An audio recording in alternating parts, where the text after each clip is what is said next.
Day 69, Mark 1, verse 45. Instead, he went out and began to talk freely, spreading the news. As a result, Jesus could no longer enter a town openly, but stayed outside in lonely places. Yet the people still came to him from everywhere. Mark chapter 1, verse 21 to 45. They went to Capernaum, and when the Sabbath came, Jesus went into the synagogue and began to teach.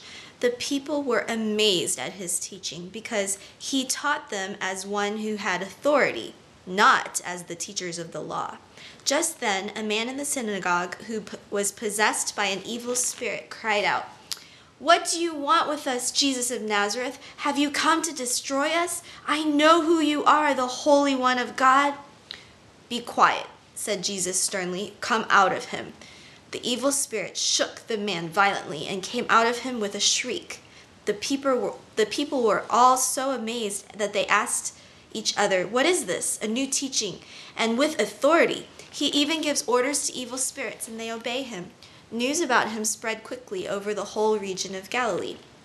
As soon as they left the synagogue, they went with James and John to the home of Simon and Andrew.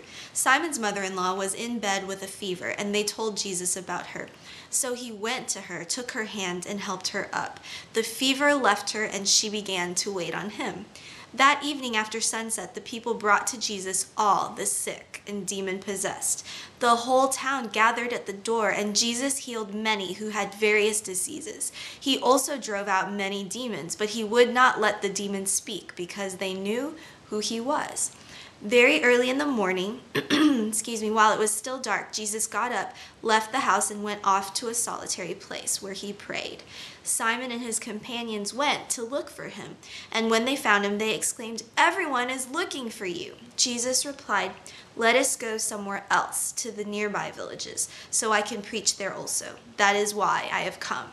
So they traveled throughout Galilee, preaching in their synagogues and driving out demons. A man with leprosy came to him and begged him on his knees, "If you are willing, you can make me clean." Filled with compassion, Jesus reached out his hand and touched the man. "I am willing," he said. "Be clean."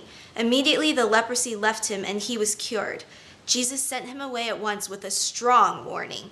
"See that you don't tell this to anyone, but go, show yourself to the priest and offer the sacrifices that Moses commanded for your cleansing as a testimony to them." Instead, he went out and began to talk freely, spreading the news. As a result, Jesus could no longer enter a town openly, but stayed outside in lonely places. Yet the people still came to him from everywhere.